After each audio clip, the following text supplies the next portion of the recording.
a quick introduction before we kickstart today's session. My name is Karan, and I have my colleague here, Kavya. We represent the talent acquisition team at Arthan. As you would be aware, Arthan is one of the leading human capital services organizations working within the larger social impact sector, and we offer services right from talent acquisition to organization development to organizations and individuals across the spectrum within the sector. What we have envisioned is that starting today, we envision the series. We've envisioned the series called Talent Connect, which will cover a comprehensive range of topics across the length and breadth of the social impact sector.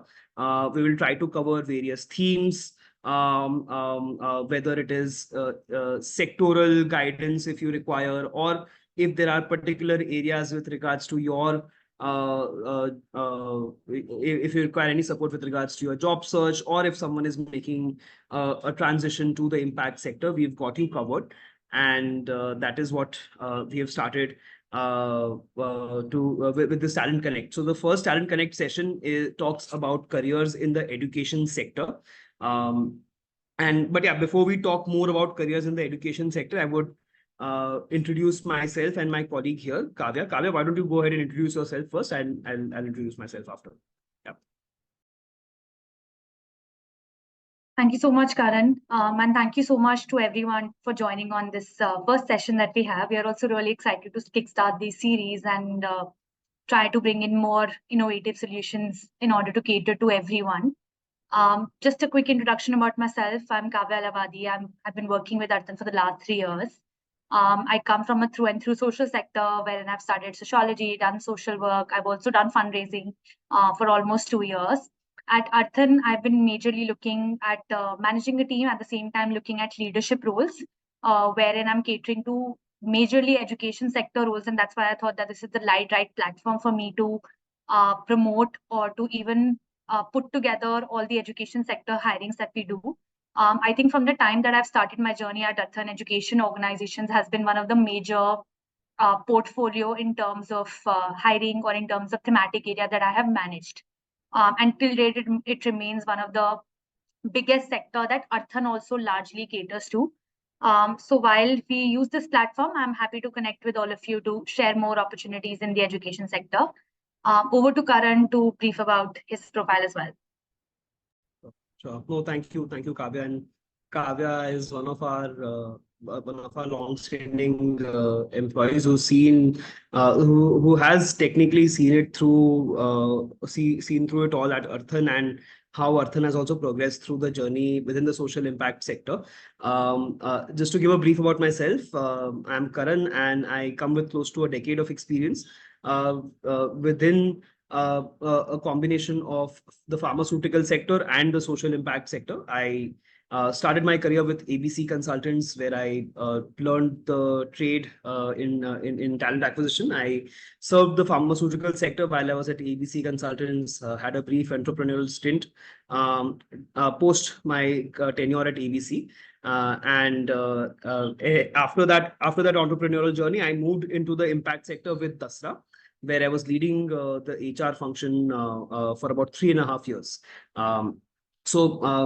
Through a combination of events, I come with experience both in the pharmaceutical as well as the impact sector, and have helped facilitate a lot of careers over the last 5 years within the impact sector. So whether it is starting from mid-level to senior professionals, and that is the expertise which we bring here at Arthan. It's been close to 8 months for me at Arthan, and I lead the talent acquisition vertical here. So moving on, what we aim to do today is through a series, like I said, through a series of conversations. Today, we start with a session on careers in the education sector, and this is probably our 4th or 5th session. Previous sessions were in different thematic areas, and we've taken insights from some of you who've joined previously, and we've learned that and through some of those insights, we've come to a conclusion that I think some of these sessions are proving to be more and more useful, and we wanted to bring an element of specificity in all our conversations going forward. So hence, today we start with education, and going forward we'll cover a series of different topics, including different sectors within the impact sector and different themes. Why this is useful, why we would want to make this useful for all of you is through this, hopefully you can uncover a plethora of different career options available within the education sector, spanning from programmatic lens, which is teaching to curriculum development to school administration, or whether you are looking for some thematic areas within the education space, which could be function specific in fundraising, or even if you are looking to transition into a leadership role, or in general looking to transition into the social impact sector. So we aim to cover some of these topics today. And we've also left some space for a bit of a question and answer towards the end. But yeah, I think this is just a introduction of the session today. And obviously, feel free to reach out to us post this conversation also. What we will also is we will, the next phase of the conversation, we'll showcase a plethora of potential opportunities out there within the education sector, while where Arthan is also closely involved, and in general give you a glimpse of what are some of the hiring trends we are observing in the social impact sector. And wherever there are relevant opportunities, we'll post the links to apply for those positions in the chat box. So you can also whoever is interested for relevant positions can go and apply for some of those positions also. So yeah, I think that is it. Those are some of the rules. We will leave, like I said, we will leave space for Q&A towards the end. So yeah, hope you all find this exciting, and I invite Kavya to walk us through to initiate the next phase of our conversation. Over to you, Kavya. Thank you, Karan. To start with the very first segment of our session, we definitely want to take you through the programmatic roles that are existing in the education sector, or for that matter, that Arthan is supporting education sector organizations to recruit for. Couple of positions which generally require this trend of having experience in implementation sector, or having experience with grassroots reality, or having experience with implementation partners. That's the major gist in terms of skill sets that any programmatic will require, whether you have experience in implementation, planning, executing end-to-end delivery of a program. At the same time, one of the key terms that everyone uses is stakeholder management. And by stakeholder management, most likely all these organizations would be talking about government stakeholders or external stakeholders in order to push through policy level changes or execution level changes at the grassroots level.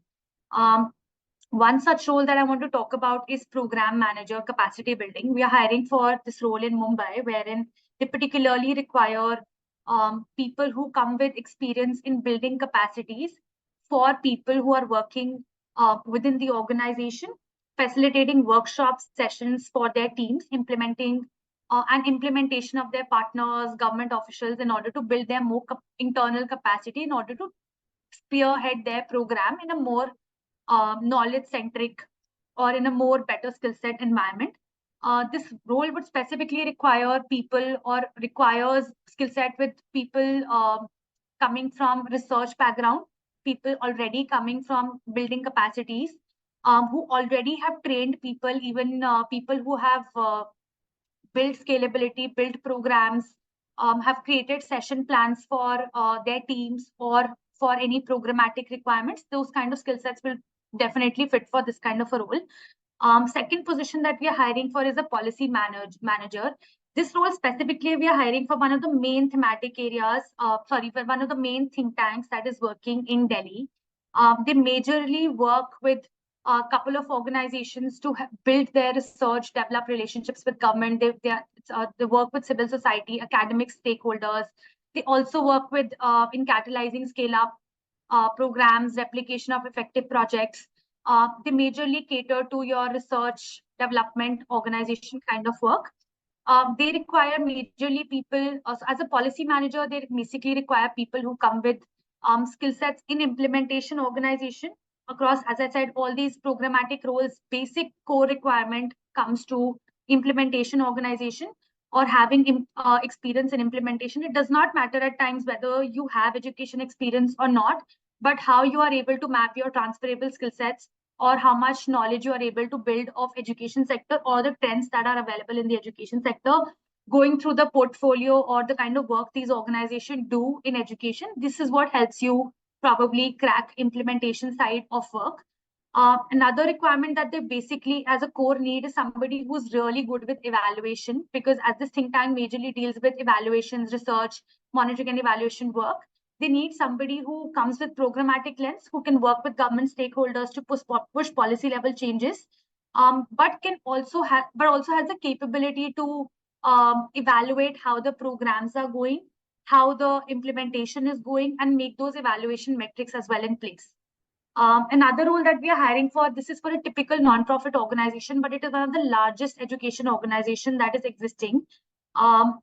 They require somebody from data, documents, perspective, wherein somebody who is coming from, again, programmatic lens, but at the same time is open to learn on the job or has handled data and documentation. And by data and documentation, I do not mean administrative work.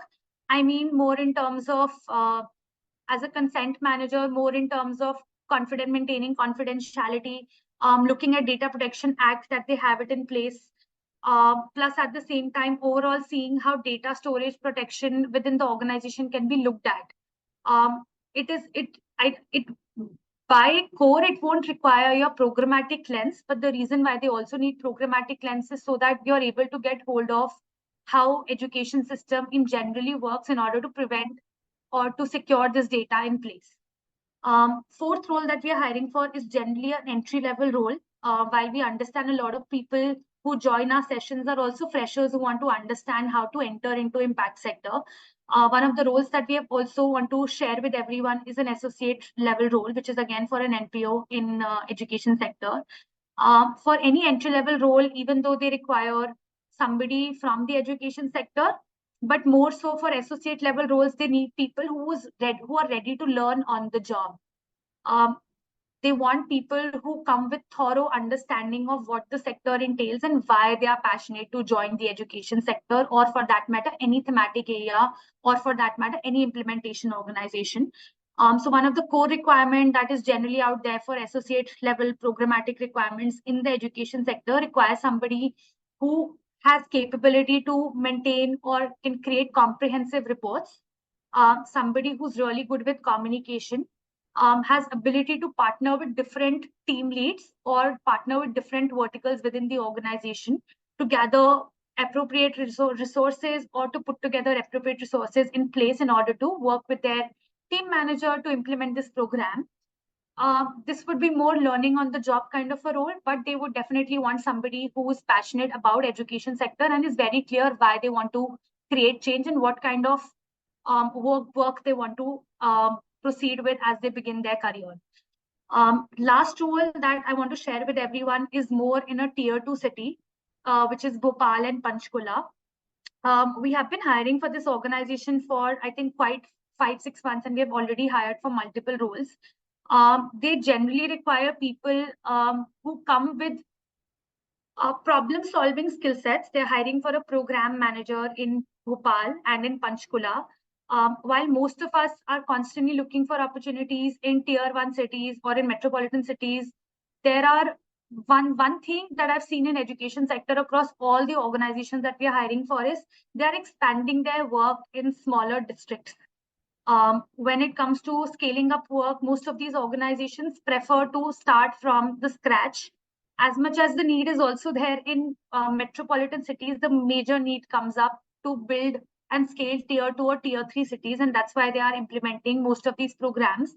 While a lot of people I've seen are reluctant to take up opportunities in tier 2, a lot of organizations who are implementing programs like these offer holistic growth or learning opportunities when you work in a project at a grassroots level in a tier 2 city and help scale that program from a district level to a state level.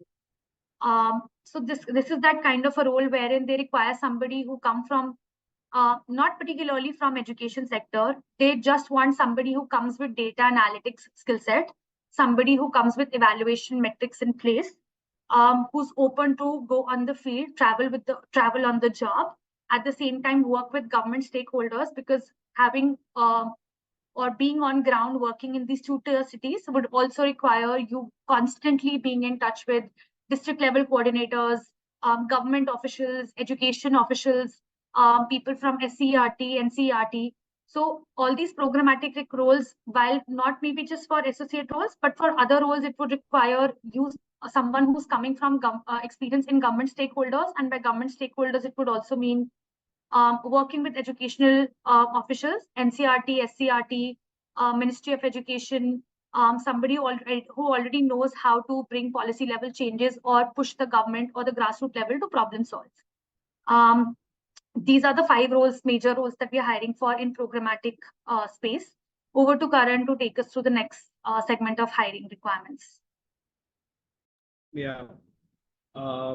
I hope this this is something which gave you clarity. So like I said initially, I think what we're trying to cover is, I think, some of the things we've realized while looking at the sector in general, the education sector.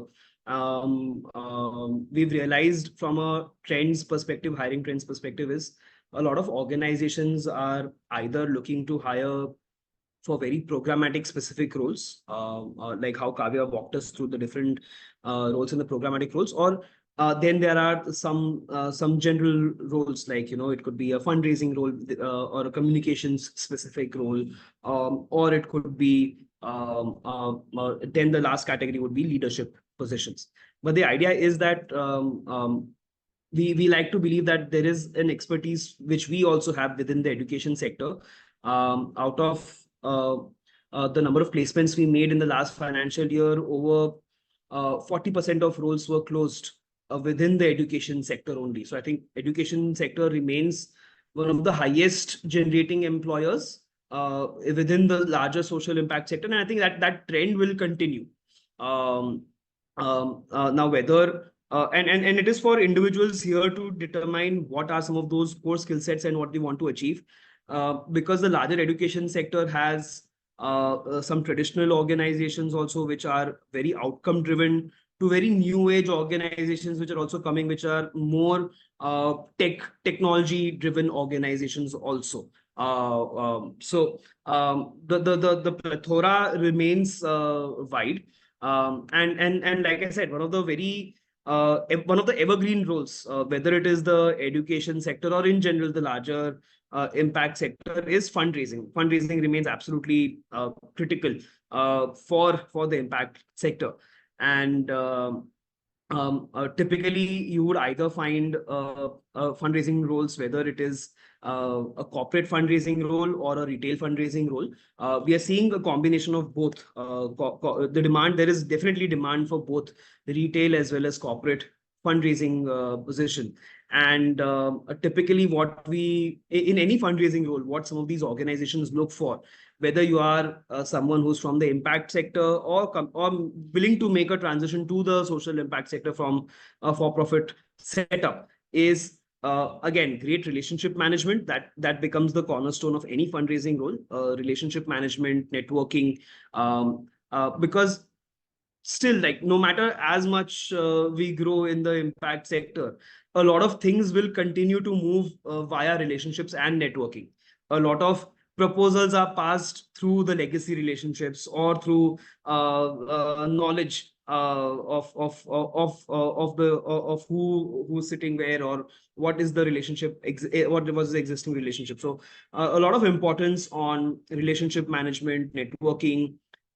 In some roles, you would definitely be required to manage public-private partnerships, so some amount of experience with managing relationships with any government officials.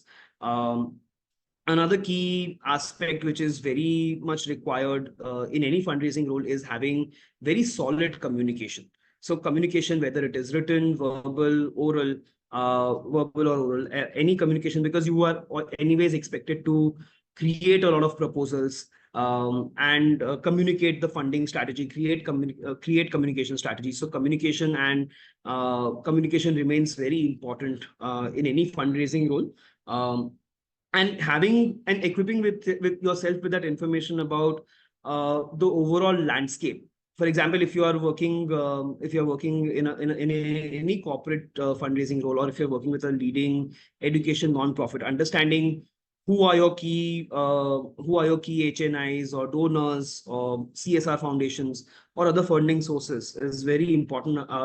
Also, building that awareness of what are the alternative or what are the fundraising options. It could be through a blended finance opportunity, or it could be how do you unlock basically the fundraising channels. Whether you are a junior professional or a senior professional, trying to build some of these awareness and skill sets is going to be very important. And whether it is creating a report for your donor or creating an internal reporting mechanism, that is where your communication and analyzing skill sets come very important. So if I can bifurcate between the softer elements and the harder skills, the hard skills will remain around your negotiations, networking, whether it is sales elements. If you are in a B2B role, how are you able to convert those leads and able to engage with your potential donors? So some of those elements remain. The harder skills, softer skills, always going to be very important with regards to your communications. How do you manage stakeholders? How do you manage upward delegation in such roles? So those are going to be some very general requirements across the roles we are hiring for. And like I said, we are hiring right now for organizations right across the fundraising or education landscape, whether it is a CSR foundation or it's an implementation organization or a new age technology based firm, to a very fellowship driven organizations as well. So the roles are available. But I hope you found this context useful, that if you want to build a career into fundraising or you want to move to the next level in the fundraising profile, try to focus both on the elements of hard skills as well as softer elements. And yeah, happy to engage further on in the Q&A also, or on a one-on-one basis if someone wants any particular question. So I hope this helps. This is on fundraising. I'll let Kavya take up through the next session. The next session is leadership roles. Not every time every organization opens opportunities to hire or look out for leadership roles, but when that comes, a lot of people apply for leadership roles, but not everyone qualifies for it. And that is also one of the reasons why we thought top 3 leadership roles that we are hiring for in education sector, we'll put that across. So that you are also able to understand what are the major requirements and how you can also draw parallels with your profile and the job requirement. There are 3 roles majorly that I would like to take you through. One is head ECCE, and by ECCE I mean early childhood care and education. Second role is of a city director role, and third is of a leadership CEO, COO kind of a role. All 3 roles majorly require somebody again who's coming with who has that ability to develop and create and articulate a strategic vision for the program, for their programs, for that organization's program, is able to align with the vision that the organization largely shares. At the same time, is able to work with external partners to enhance that impact that the organization is largely aiming to create.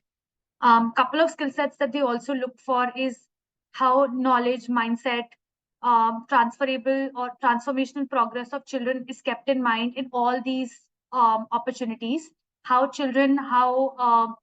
learning outcomes are implemented in all these organizations, and how as stakeholders, as important stakeholders in the organization, we can also help plan, execute, implement these programs in order to optimize our impact and long-term sustainability of the program.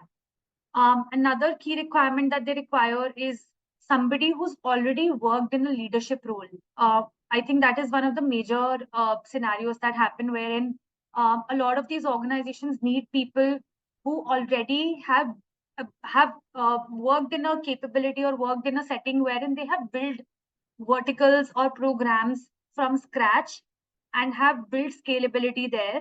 Uh, when you look at such kind of profiles, that's when you know that they can handle leadership roles, because when leadership comes, then there is a lot of planning, execution, strategy, revenue alignment, expansion goals, how to partner with different organizations, external organizations, all come in play. So all these organizations majorly require somebody who comes from that leadership experience in managing and developing more comprehensive educational programs. They also require somebody who's coming with interpersonal skills, because at leadership level, these are one of the major softer skills that are required, which is interpersonal skills, and communication holds one of the major aspect. Again, government stakeholders, or in generally working with stakeholders, as simple as working with the board, already working directly with the CEO to implement certain programs, um, being able to network and bring those networks to that organization that you are joining as a leader. I think that is also really important, because networking in a leadership role plays a huge importance. And any leadership role it comes with some level of business development element, or sales element, or partnership element, or B2B element, wherein they require somebody who's able to bring more networks, partners to the organization, who's able to and is able to add value to the vision of the organization as well. Couple of other skill sets that most of these roles require is somebody who's already worked or has experience of working with co-leadership teams, looking at how to develop org level objectives, goals for the organization, who's able to draw more long-term viewpoint, prepare organizations to maximize impact. It also comes with certain element of how funds are managed within the organization, because all these organizations in the education sector, or for that matter, largely social sector, require how funding comes and how funding is getting utilized and how evaluations happen as well. So that also falls on all these leaders, whether it is a city director, CEO role, or head of program. Right now I'm hiring for a ECC role, but at the same time it will go for any director programmatic role as well, whether at a state level or at a national level. Other basic requirements again would be how you look at people strategy, how you look at problem solving skill sets, how you look at new opportunities that the country is engaging in terms of this thematic area, because there are a lot of organizations in this education sector who collaborate together at the grassroots level to create direct impact. So a lot of overlapping organizations are also there in terms of overlapping work as well. They are working with the same partner organizations, or they might be working with the same community as well, or the same district level as well. So how do we make our work different and yet more impactful is what lies in the hands of a leader as well. Other things that definitely is how you can create visibility of the organization. That stands true for any leadership role that you come across, wherein how you create visibility of the organization on certain platforms, how you are able to navigate change makers across the country to change sectors and even join education sector or largely impact sector. A lot of these organizations are also open to people who come from consulting backgrounds. But again, it all depends on how you draw parallels, because consulting people as well at times are really looking forward to enter into impact sector. But at the same time, they're not able to analyze what parallels they need to draw in order to enter into those sectors, or maybe for leadership roles. So these are the basic requirements that any leadership role requires. There are some specific niche roles that are there, like ECC is there, which is early childhood care and education. There's another which is for FLN hiring, that is very common terminology used in education sector. For such roles, generally people do require some bit of experience in that niche area in order for you to pick up work in that thematic area more quickly. But nonetheless, largely, if you understand how the sector works, or how the role requirements are drawing parallels with your work profile, and how you are able to understand what is the work of the organization, what kind of impact they are creating, and how you can add value to them. It really plays a huge role when you navigate or you are able to answer these questions for yourself before you appear for these leadership roles. Yep. Thank you, Kavya. So I think this was primarily some of the segmentation which we've seen across different positions, whether it is a leadership role or fundraising specific roles or the thematic programmatic roles which Kavya discussed earlier.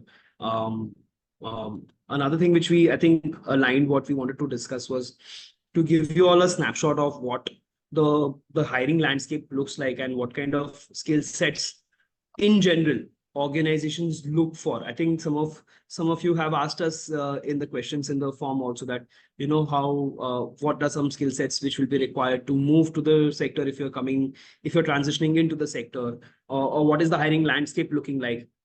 So we'll cover some of those aspects.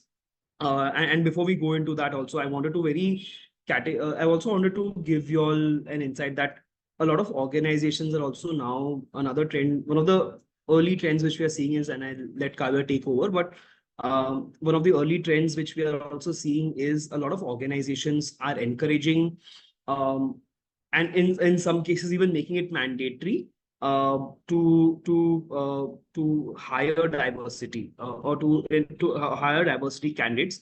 Especially one of Arthan's goal itself is to mobilize women professionals into the sector, in general, the social impact sector, but as well as the education sector. And that is going to be a big focus area. Organizations are also working very consciously to encourage these opportunities and especially encourage women professionals looking to make a shift to the sector, or especially looking whether it's a junior role or particularly into the mid-senior roles where Arthan's expertise lies.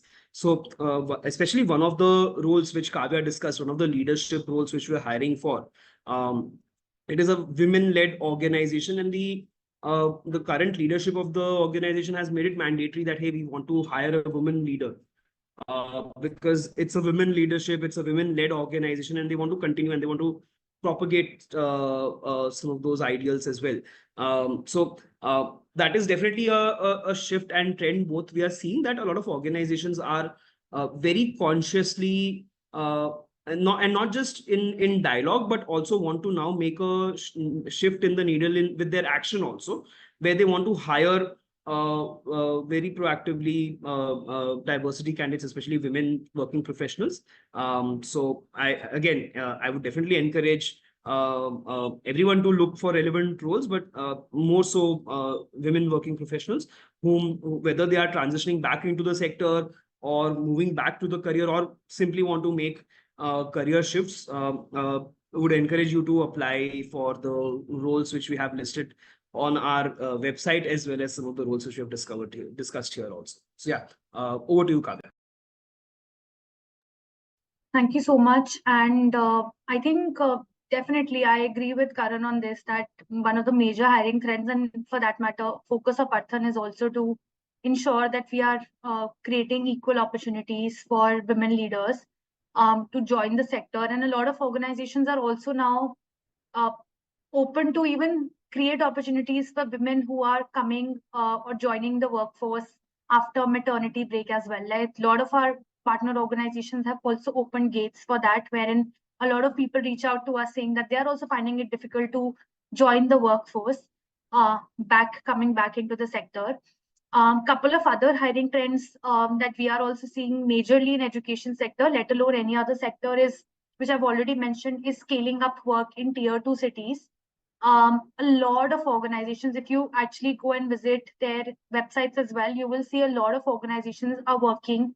For that matter, let's say if I pick up UP as well, or for that matter, if I pick up Maharashtra as well, there are a couple of education roles we are hiring, and they are all in district levels. And they require people who are open to travel. While they hire for leadership roles or even for general programmatic roles, in these locations, they are open to, they generally look out for people who have that enthusiasm or that zeal to travel to these locations and go to or visit these sites. A lot of our organizations are also creating opportunities for candidates to go on field, visit their field work, see how the work is done at the grassroots level, understand how we are creating impact, how our day-to-day looks like in terms of programmatic expansion before taking up a role which requires you to travel. So while people think that social sector is just about, making a switch into a new sector and just, you know, there's a lot of misconception around this sector. At the same time, they require people who are genuinely passionate. Education sector is one of the most driven sectors right now, which is expanding majorly. So while a lot of us are, of course, open to opportunities in tier one, there is great, immense potential in hiring or joining organizations in tier two cities, which not just offers us better environment and air to breathe, but at the same time, it offers us a lot of people opportunities also to grow and scale their work, and especially to people who are not from the sector but want to know more about the sector. Couple of skill sets that we have generally seeing as a trend for all these people, for all these roles across sector, is somebody again who has that ability to analyze success trends concerning growth of the organization or growth of the program. Passion to social sector is definitely important, and it cannot just rely on the one line that we really like to create impact and we have volunteered way back in our career trajectory. That's why we are inclined towards social sector. It needs to be more in depth about why you want to join social sector, and if you align it more with the vision of the organization, that adds more value to it. Other trends that we have seen is people who come with fundraising, sales background have some edge over networking, communication, and how to move within the sector. So that is an add-on to any program implementation role that you would work in. You don't have to know thorough sales work or business development or fundraising work, but having slight experience there plays a huge adds as a plus point. Third ability that I see is majorly trend is that is a very common word now that is getting used in the sector is problem solving skills. Like every profile or every role is now saying, there has to be an ability to problem solve. By problem solving, most of these organizations are talking about real casework scenarios. A lot of organizations are talking about um, how guesstimates or number games are also looked into picture. Plus, at the same time, they present real work scenarios that they already are facing or the challenges that they're already encountering at the grassroots level. So while you connect with such kind of roles, also understand what are the challenges that the organization is foreseeing at the grassroots level. Um, Education sector is very well connected with each other. So people within the sector know each other very thoroughly. So while we look at problem solving skills, it basically works around how you problem solve real life or real casework scenarios that are there at the grassroots level, which would also not just involve working with the government, but as simple as if you're working with the government school to implement policy level changes or to maybe bring more qualitative learning outcomes in those in government schools in order to also mobilize children or parents to send their children to schools, and also to even understand why children are not turning up to schools, or for that matter specifically after the pandemic when schools reopened.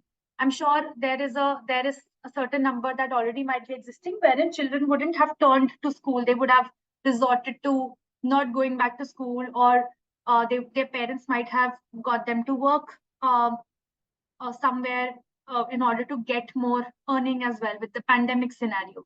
So a real life scenario could also be how you can problem solve in order to understand why that person or why that child is not coming to school. Looking at early childhood development, which starts at parents itself, which act as a major enablers to ensure that children get the right education, especially for those tier 2 cities where they definitely want their next generation to get that ability or get that facility to get better education. That's where most of these programs are running. So tier 2 cities offers immense opportunity, not just to uh, fuel your passion, but at the same time help you understand or get more holistic picture of the sector. This is an overall idea that we have from the overall hiring for it from education sector. I hope so far the information which we've tried to, I think there's an ocean of information out there. We've tried to concise it to the best of our abilities. So yeah, I hope you found this useful, and obviously please visit our LinkedIn page for regular updates on opportunities in the sector. As well as go through our careers page to explore what are the different opportunities available. But yeah, I think if anyone wants to go ahead and ask questions, we can start that one by one. Yeah. Hi, Karan and Kavya. First of all, thank you so much for putting together this career series webinar. I think it's been really insightful to learn about the recent hiring trends that you've talked about and discover some of the new opportunities that you've shared. So, I am a passionate education professional, and I have over 6 years of experience in education industry. And I recently returned from US with an MBA degree, and I want to continue working in education sector because that's where my heart lies. But what I have heard in this webinar so far is a lot about the education sector, but majorly focusing on government policy and policy level changes and stakeholder management and corporate work that you've talked about. But given the surge in ed tech industry since COVID-19, I'm curious, do you have any job opportunities or positions, especially in education technology sector, focusing on strategy or analytics and data and product focused type roles? Thank you for raising this, and it's a very relevant point because no, definitely while there's a great strength in the Indian in the Indian ecosystem, also we routinely receive applications from individuals such as yourself, Anmol, who have made that transition and returned back to the country and looking for relevant strategy roles, or it could be a chief of staff role, or it could be to that extent. So I would definitely say yes, that there are opportunities available. We do work with a lot of edtech organizations based out of Delhi, Bombay, Bangalore, Hyderabad, all the four major locations. Some of these roles also come in with a certain periodicity involved. But yes, there are definitely opportunities available. And Kavya herself works with a lot of those organizations. So Kavya can actually guide you on more specific details. Kavya, if you want to ask her any specific questions, we can do that. And I would also advise that you get in touch with Anmol separately also if there are any roles identified. Definitely. I think definitely to add on to a couple of your points. So education sector is majorly now a lot of organizations we work with are not just typical your implementation organizations, but also edtech organization which requires some bit of technology work as well in the education sector. We also hire for program managers, tech, tech governance for a lot of organizations. Plus, at the same time, couple of organizations that we work with are also hiring for program managers at tech. So while you come from education sector with some bit of lens in product management or product development, that is where your skill set can also get used, wherein you apply for roles which are specifically centered around edtech roles that can also utilize your product tech skills, plus at the same time it also helps you stick to the sector which is your education sector. Hi, Kavya and Karan. So I have two questions. One is very close to what Anmol posed, because I come from the tech sector with about 12 years of experience, and I'm keen on transitioning to the social impact space, specifically education. And so, any opportunities that are in the edtech space related to program management or strategy, things like that, would be something very interesting. So the other question I had was, do you work with organizations that kind of bring together the traditional educational framework with new methodologies like societal thinking or systems thinking? From what I've understood from your interest areas and skill sets and liking, and obviously these are just a preliminary. This is just a preliminary sense. We would obviously love for you to share your profile with us, and hence we can, and post which we can point you to relevant stakeholders. But right from the outset, I would personally advise you that you look for organizations which are more in the intermediary space, rather than go for a direct implementation organization. Because the kind of impact you're trying to achieve, I don't think you might be fully satisfied if you work with one organization trying to achieve a specific goal. Probably a way to go about it would be to work or to associate yourself with stakeholders or organizations which are either intermediaries or, like you said, think tanks who take up specific projects. Obviously, there are a lot of such organizations out there. We are in touch with some of these organizations, but I think the kind of, and I think what you then need to understand is whether you want to go towards the policy space, policy advocacy, or you want to go towards more like, let's say, mobilization. Like, in what intermediaries typically do is resource mobilization. I don't think intermediaries like a Satwa, Dasra, organizations like those, they will not go into policy. Right.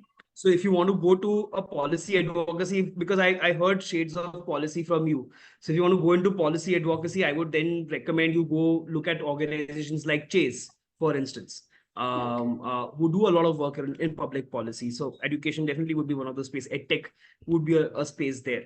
So look at then places such as which are dedicated to policy advocacy, but in an intermediary consulting space, or you look at organizations which have a very clear intermediary lens, consulting firms, intermediary organizations, because I think what you are essentially seeking is more of a macro picture involvement rather than a micro involvement.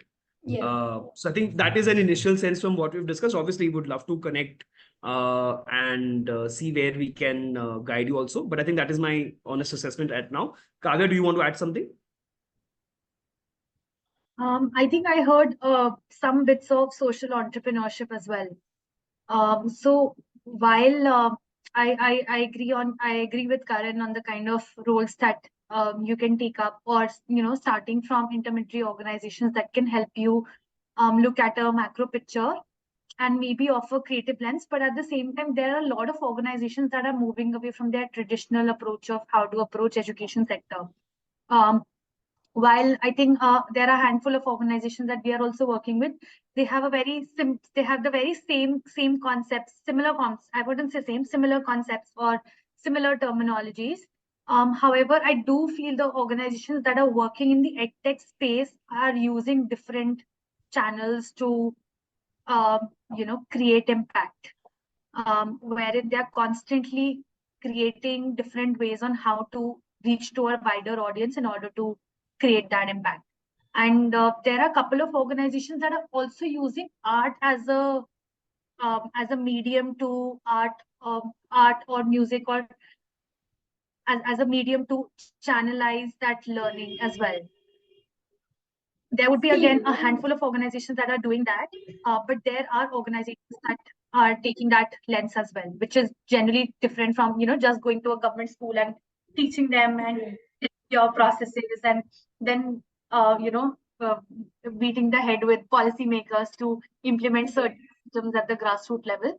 So those are different kind of areas that can help you, look at a more creative lens in the education space as well. I would just take up Swapnil's question around how do you see organizations in providing relocation support.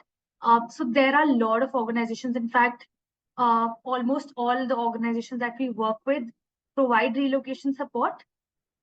In case they don't, there is either a scenario wherein there's a relocation allowance, or there's a relocation benefit that they offer. In case they don't, we try to navigate that conversation with most of our partner organizations beforehand itself, so that a lot of times we get the right potential people, or there are a lot of candidates who want to move to different cities or different places in order to work with certain organizations. So I do feel most of the organizations have that relocation benefit in place and support in place in order to help you settle in first. Yeah. What I would also add as an additional caveat here is, Swapnil, it also depends on the journey the organization is into. If it's an early stage or a growing organization, then you might want to check in advance if the organization offers a relocation allowance or any relocation support.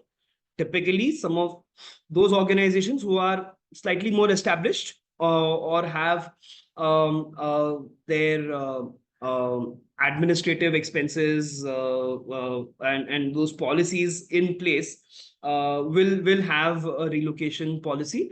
But I think that's just a caveat I wanted to add to what Kavya said, that maybe 50% organizations could offer, 50% could not offer, but it would entirely depend on the journey.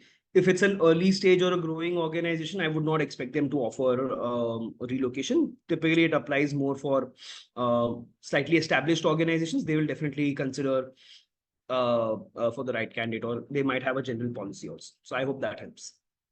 Great. So I think that's it, folks. Thank you so much for attending the session today. We really appreciated the interaction, and I hope you all took something back from this conversation. As discussed right in the beginning, this is going to be a series of conversations. Today was the first conversation where we broke down the education sector for you in brief. There will be a next session planned very soon, and please continue to follow our LinkedIn channel for more updates, and hope to see some of you in the next session soon.